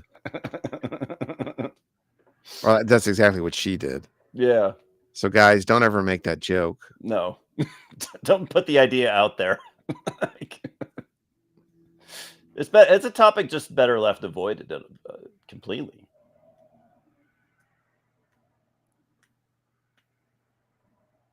And then, so they get out of the gate. She gets driven home. And then they do this cool thing where they drive off, and then the doctor grabs the car out of the scene. Cool visual effects. Yeah. And he's like, can you really trust your eyes? Basically. Like, is that really the truth? Exactly. Who's to say? Yeah. How do I fix this fucking... Where's the regular... Oh, they're all the different Okay, there we go. And that's it. Yeah. Very interesting movie. Yeah, so ultimately, she does get... I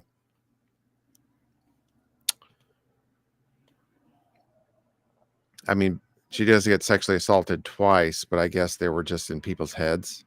Yeah, I guess so. So It's the first one, confusing. the first one is a lie she tells her mom in order to, so she doesn't get in trouble for ripping that expensive dress. Yeah. And then the second time, it's just the doorman is imagining the sexual assault because it turns him on. Yeah, because he's a perv. Yeah.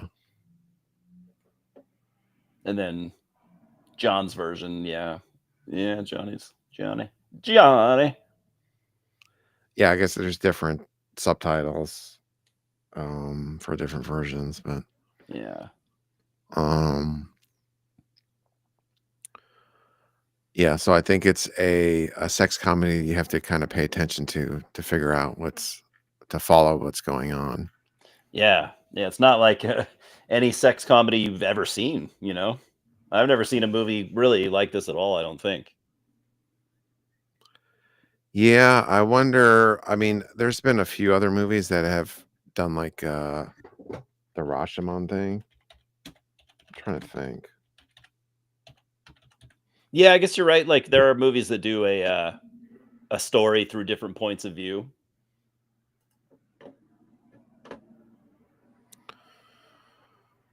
I mean, yeah, because James mentioned Weapons, which is not quite the same thing. On paper, more so than in execution, probably.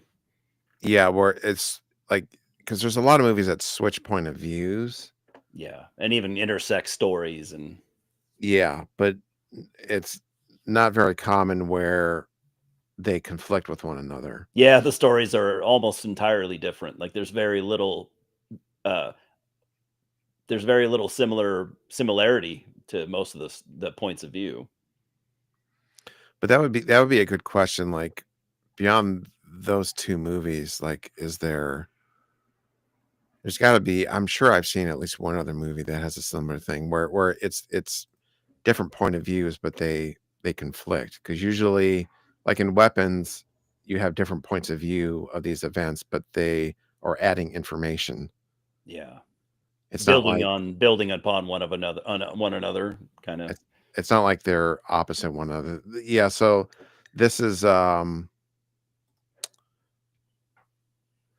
I think there's some cases where it's like a courtroom drama, and you have one version of events, like maybe, Yeah, courtroom drama. um, I think there are a few like that where Yeah. someone's on the stand saying this is what happened, and there's a flashback, and then Yeah. someone else is on the stand saying, "No, it happened this way." Yeah. Yeah. I bet you're right. There's probably a I bunch of movies like that too. Yeah. I mean, they did that in Unsolved Mysteries where they would have, It's true. um That way you don't actually know the truth until the end of the episode, basically. You keep because they lead you down one path and you're like, oh, this guy's the killer. And then you don't even know until the end where someone else is like, actually, he didn't do it. And you're like, oh shit. yeah, the, yeah, there are a few like that where It's fun. I love it. they recreate, like, someone, like, there's one where, a guy was killed in his shot while sleeping, and then the, they had 3 different suspects in the episode, and then, um, like, they replayed the events from their point of view. Yeah. Yeah, those are cool. Yeah, So, yeah, I think that would be the most common way you would see it, is like a courtroom or a true crime type of story where people totally. have conflicting, um what the fuck? Yeah, I'm gonna be thinking about that. Try to think of some more. I'm sure I've seen one or two. What is going on?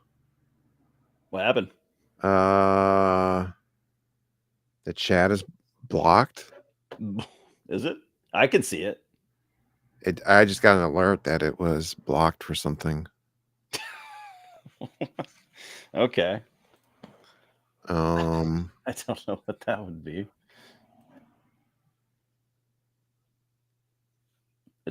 So do you still see the chat? yeah, but there's an Okay. alert that came up. Okay. Okay, well, anyways, we'll wrap up in a second. Not on my end. I don't know what that was. Yeah. So I apologize if the We can't see your chats. the chat isn't working anymore. Yeah. At least we made it to the end. I Oh, James got a yeah. Huh. okay. Well, anyways, Just a glitch of some sort. yeah, there was an alert that came up. Yeah. Okay, I think it might be working again. Yeah. Seems to be. Anyways, yeah. So I guess the point of the movie is that, especially if we're trying to impress somebody or not have them look down upon us, if we're recounting events, they're very slanted to present us in a more positive light. Mm-hmm. So I think that's more of the point rather than don't believe sexual assault victims. Yeah. Yeah. You could take it that way, but that would be weird. Yeah, well, yeah, it's one of the things you have to watch the entire movie to You got to watch really, the whole thing. Yeah. yeah. Yeah. Because, like I said, I don't know if you remember the first time you watched it, but it's like so jarring at first. Not so much. Well, I mean, it's kind of jarring because, like, you see Tina go out on the date and he's just like all over her and like, just you're like, wow, in the first like 10 minutes. Yeah, and I just really love, like, the set design and just the paintings and the little tchotchkes in the background. Yeah. So especially if you have it on, I have it on Blu-ray and watch it on a bigger screen, like just the details and all of that is so cool. Yeah. Yeah, like so much attention to detail putting those sets together. Someone had fun. And then again, I would recommend there's some similar aspects with kind of the design in Danger Diabolic and in $5 for an August Moon. So Mm, like in Danger Diabolic, they go to another one of these like hippie beatnik clubs that has a similar vibe. yeah. And then they have that crazy shower with the frost glass that Marissa Yeah. Mel. It's even like some crazy James Bond uh shower thing. Wow. That sounds cool. Um and then $5 for an August Moon it's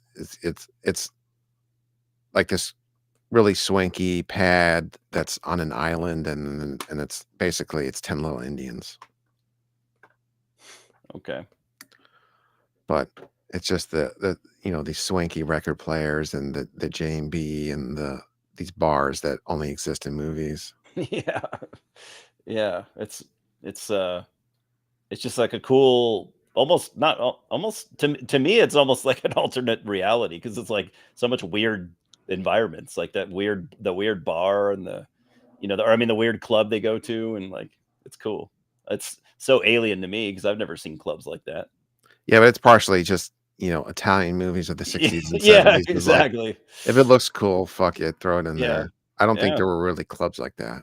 Oh, okay. Maybe I not. I mean, It's hard to tell with Italians because they're so artsy with some of their stuff that they do. It's like, and we don't know. oh, well, we'll close out. Um, Now, so Death Side. do you want to we do a Nightmare on Elm Street stream? Do you want to do it in 2 weeks? Yeah, actually, that'd be perfect because give me more time to watch. Maybe rewatch some of the movies. I probably don't need to rewatch them all, but I might want to just for fun. Yeah, because I did rewatch them, but I want to take some notes.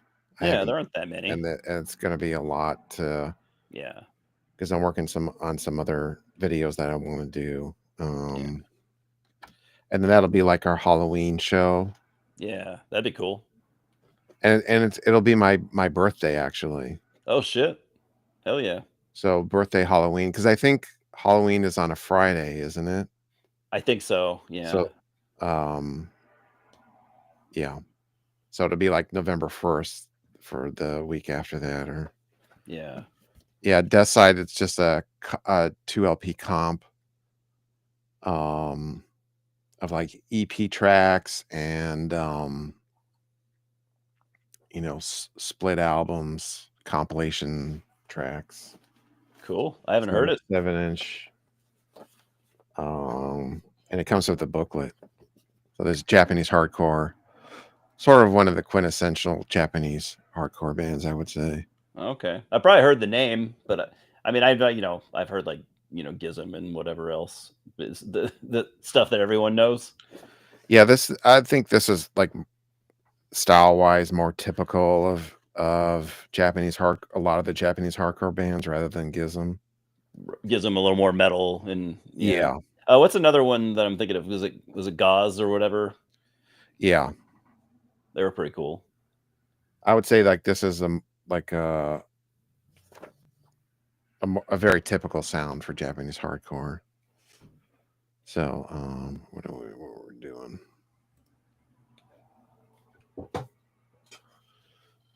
Yeah, so that just came out recently. So it was a bunch of stuff compiled together that I didn't have. Oh, cool. I'll have to check it out. So, yeah. Oh, let's see here. Do I have the? All right. Well, anyways, oh, and then this was James had apparently asked about this 2 weeks ago. This is when I recently got the Suburban Lawns baby EP. So Suburban Lawns were a very mythical new wave band that put out one album that finally got reissued a couple of years ago on Record Store Day. That was like really hard to find, and this is their EP. Oh yeah, that's right. I remember you mentioning that. And part of the sort of mystery of the band was that the lead singer kind of disappeared in the 80s from public life, and nobody knows what came of her. Yeah. She ghosted everybody. Yeah, Sue Tissue. I like it. Yeah, really cool. Sort of fast, quirky, weird, new wave, punky. Cool. I like that. But yeah, their LP is a new wave classic, I think. Cool. Might check it out. All right. Yeah, Disclose. Fuck yeah. Disclose. That's another one I was trying to think of.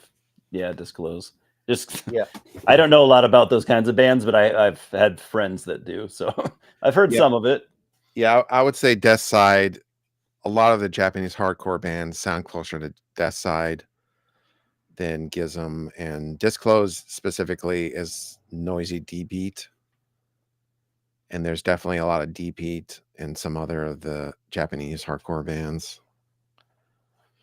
But if you want to just check out one Japanese hardcore band, I would say for anybody, like Death Side is a good place to start. Oh, and I guess Diane Keaton just died. Yeah, what the hell? I didn't even know she was sick, or anything like that. I wonder how old she was exactly. I think she's a few years younger than my mom. A couple of years. So late 70s, I think. Yeah. Damn. What a bummer. I had no idea. Yeah, she was a legend for sure. Yeah. Too bad. Well, James will have to go watch Diane Keaton movie and remember her for that. 79. You were close. Yeah. So she's like my mom's age. Yeah. Yeah, we watch Annie Hall. I don't have Annie Hall anymore because my Blu-ray rotted. Oh, Blu-ray rot? Yeah. Really? Is that where we're at now? We're getting Blu-ray rot now because it's been around long enough to the format to. I guess it was only for Warner Brothers stuff, but that's right. I talked about that. Annie Hall in Manhattan, they both rotted. And it was Warner. Yeah, it was the Warner. For some reason, their DVDs were doing it too. And Yeah. I guess they were willing to replace them, but I mean, I think you had to jump through some hoops and stuff. But I don't know. I guess I don't know how convenient it is to like get replaced DVDs that are 15 years old or what. I don't know. I think they said that if they still were in print, I think they said they would give you a new one as long as you just sent them your old one. I think they would send you a new one. That's a lot of trouble to go through for. Well, just put them out on 4K. I'll buy them on 4K. Yeah, well, we're fans. We'll rebuy them on another format. Yeah. I still have my Manhattan VHS.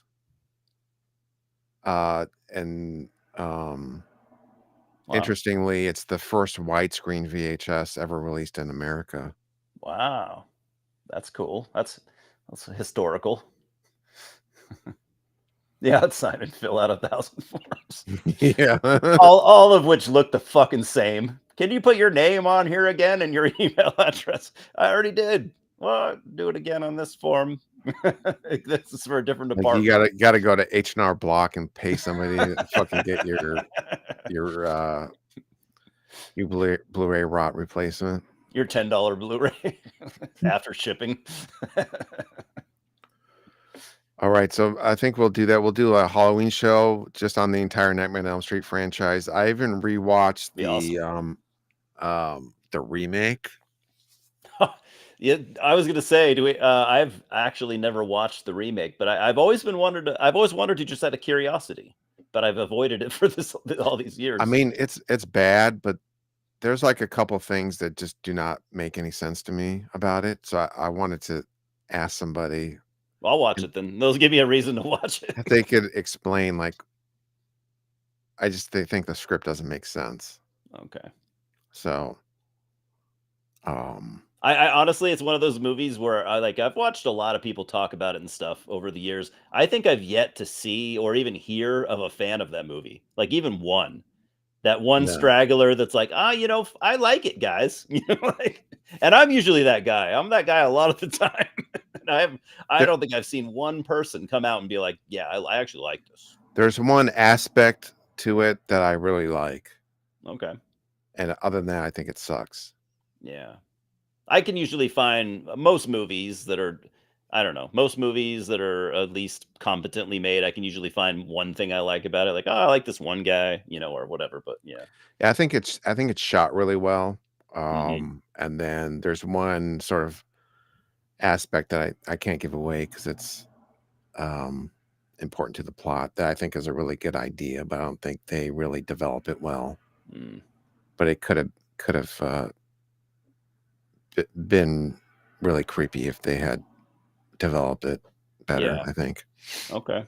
I love how Like, what was it? and a new idea for the franchise that had Yeah. never been done before, but I just don't think Okay. it's handled as well as it could have been. Oh, yeah. I love how what was it, Jay and Mike or whatever, shit on Jackie Earl Haley for for not being a fan of the Nightmare on Elm Street movies. Did you ever see that episode where they're like, Jay? I think it was Jay was an extra or something like that on the Mm, movie, and he like talked to Jackie Earl Haley, and Jackie Earl Haley was like, he was a cool guy, but he was like, yeah, I don't know, I saw part of the first one, I thought it was trash. Just totally shit talking the movies. I, He's like, not I my thing at all. I think he's really bad in the movie, Yeah, and I because don't he's a like. good actor, and typically. Yeah, but I think he's bad in it. I mean, and the makeup sucks, Yeah, and the script for his character doesn't make a whole lot of sense. yeah, So it's really yeah. I'll watch um, it anyways. I a don't. lot working against it. But it's on HBO Max, and I still have HBO Max from watching the case against Adnan Syed thing. So I might too. I'm not sure. I'll have to check see which yeah. streaming services I'm still paying for. I can't remember. All right, I think that's gonna. So in 2 weeks, that's the 25th. My birthday and Halloween together, and A Nightmare on Elm Street. All of the Nightmare on Elm Street movies. Mm-hmm. Yeah. Cool. Same time, same place. Yeah, Different movies. and then Well, I have my Nightmare on Elm Street encyclopedia book, which oh, is sweet. really rare. Oh, shit. I could show that off again. That'd be cool. It's pretty awesome. Yeah, that'd be cool. I haven't seen it. I think it came out. Well, I won't spoil it, but I think it came out after part 6, maybe. So like in '92 or something. Okay. Um. All right. Thank you, Eli. Yeah. Uh, appreciate Simon and James and anyone else that showed up. The UK Texas connection. That's what we call them. Yeah. Fuck Martel and Zank. We got the real. No, I just made a tag team out of them. Yeah. It'd be the best tag team ever. Yeah. Can-Am connection. Yeah, get out of Dodge. All right. Have a good night, guys. In 2 weeks, Nightmare on Elm Street. Yeah. Entire franchise. Yeah. Have a good one.